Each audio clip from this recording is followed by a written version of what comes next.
Hey guys, this is Kim Smith, CEO and founder of the Positivity Academy. I'm so excited. I'm here to talk about part one of our three-part series on how you, as a leader, as a business owner, can increase your influence as well as your income.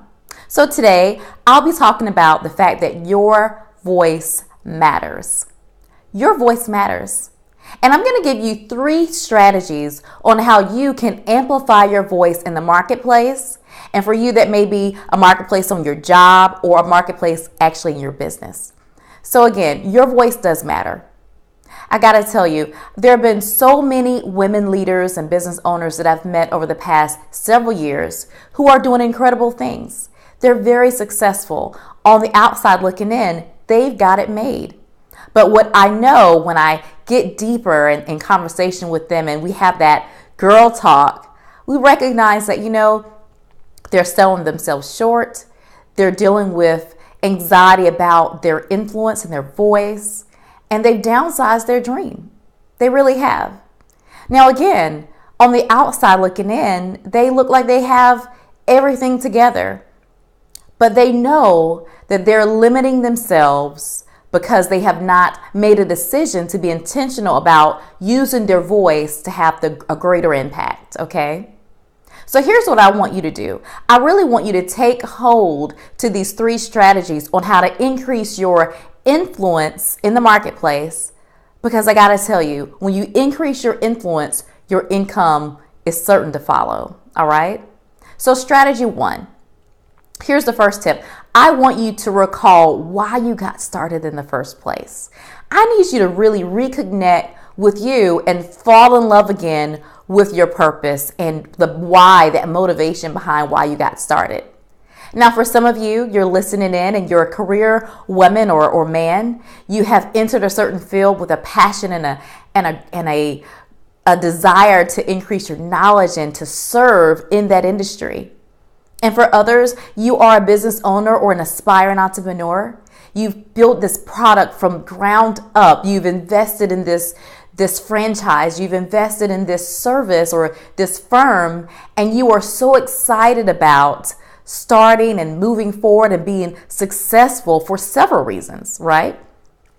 Now, for you, in order to have the influence that you want to have in the economy that we're in now, you really need to connect with the why behind all of that. In any situation where you have a desire to be promoted or to move up or to have more of a platform, it needs to go beyond just a desire to amplify yourself.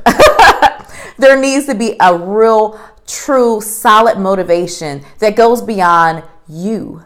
It needs to be bigger than you. Your desire to excel in your career needs to be bigger than you. Your desire to build this business and to grow in this business needs to be bigger than you if you want to have the type of positive influence and impact as well as income that I'm talking about. So I really want you to connect back with your why. Now, for me, it's very, very clear and it's very simple.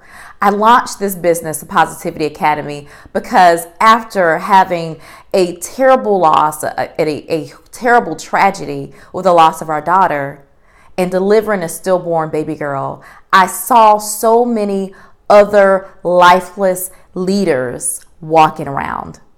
They were living a life that is small. They were pursuing their dreams, but pursuing them in a way that was very contained, right? Within something that they could control. And they weren't happy. And for me, of course, I saw them because I wasn't necessarily happy. I was still growing in that healing process.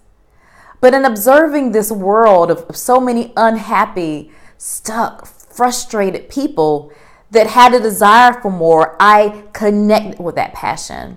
And hence, I launched the Positivity Academy, a firm that's committed to helping women leaders and entrepreneurs excel in their passions, right? For you, you need to connect with your why. You need to connect with the reason why you got started in the first place. So if you've known me long enough, you know that I'm going to encourage you to get your journal, get that journal out and start writing down the why behind the reason you started out in that career in the first place, to reignite the passion that you once had, okay? Now, that's the first strategy. The second strategy that I want you to take on is to connect with your audience or connect with your clients or customers. Get in tune with what their needs are. What are their concerns? What do they care about? And do you have some kind of gift or talent that will better serve them? If you're in a business, how are you serving the customers on behalf of your employer? And could you do it better? Are you in tune with what their needs are? What can you do to add more value to their life? And if you're a business owner, the same questions would apply to you. How are you in tune and staying connected with your audience? How are you staying connected with what they're concerned about? And is what you're offering actually a real solution right now? Now in the marketplace, things shift, opportunities shift, needs and desires shift.